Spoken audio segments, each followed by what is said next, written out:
নমস্কাৰ বন্ধুসকল, মই বিপুল বড়ো আপোনালোকক মোৰ ইউটিউব চেনেললৈ স্বাগতম জনাইছোঁ। আজি দেখাইছোঁ আমাৰ কেম্পাছৰ ভিতৰত থকা যিটো মন্দিৰৰ চৌহদটো দেখাম বুলি ভাবিছোঁ আপোনালোকক। মন্দিৰৰ চৌহদত এজোপা বৰ ধুনীয়া গছ আছে। গছজোপা হ'ল তোমাৰ ৰুদ্ৰাক্ষৰ গছ। সেই গছজোপাৰ বিষয়ে অকণমান গছজোপা কেনেকুৱা, দেখিবলৈ কেনেকুৱা হয়, কি কথা তাকে অকণমান দেখাম বুলি আপোনালোকৰ আগত ভিডিঅ'টো বনালোঁ। আশা কৰোঁ আপোনালোকে ভিডিঅ'টো ভাল পাব। এয়া আমাৰ কেম্পাছৰ চৌহদত থকা মন্দিৰটো হ'ল।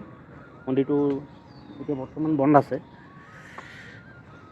ঠিক আছে, এতিয়া মই আপোনালোকক দেখাইছোঁ ৰুদ্ৰাক্ষৰ গছজোপা। এজোপা ৰুদ্ৰাক্ষৰ গছ, এইজোপা সৰু,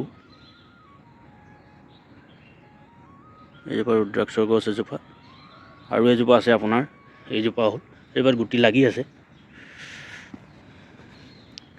এইজোপা ইয়াত কয়, আমি তাত কওঁ অসমত শেৱালি ফুল বুলি, ইয়াত কয় ৰাতকি ৰাণী। কিছুমান বগা আৰু বেলেগ কালাৰৰ ফুল। এইটো ফুলটো এতিয়া দেখাই মই এতিয়া কৈ দিবলৈ কেনেকুৱা কালাৰ আছিলে। এইজোপা হ'ল ৰুদ্ৰাক্ষৰ গছ। ৰুদ্ৰাক্ষ আপোনাৰ এতিয়া মই গুটিটো দেখাব পাৰি। এইবোৰ যে লাগি আছে সৰু সৰু, এইবোৰ ৰুদ্ৰাক্ষৰ গুটি। ভালকৈ মন কৰক আপোনালোকে।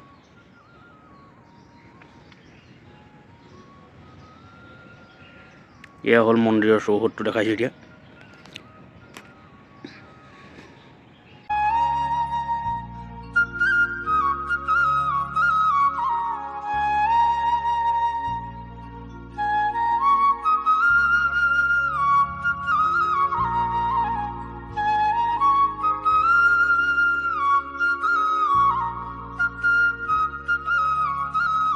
ৰুদ্ৰাক্ষৰ যদি ফল এটা দেখাব পাৰিলোঁ তেতিয়া বেছি ভাল আছিল।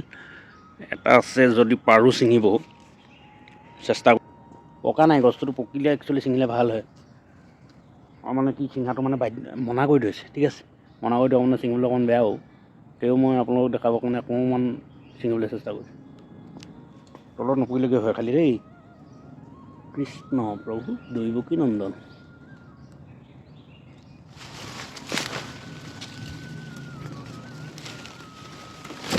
এটা যেনতেন আনিছোঁ। সেইটো হ'ল ৰুদ্ৰাক্ষৰ ফল। যেতিয়া বস্তুটো হেৰি হৈ যাব, পকি যাব, তেতিয়া ইয়াৰ ছালটো ৰেখাই গ'লে ই এটা ধুনীয়া পঞ্চমুখী ৰুদ্ৰাক্ষ বুলি যে কয়, এইটো পঞ্চমুখী ৰুদ্ৰাক্ষ। ঠিক আছে, ধন্যবাদ।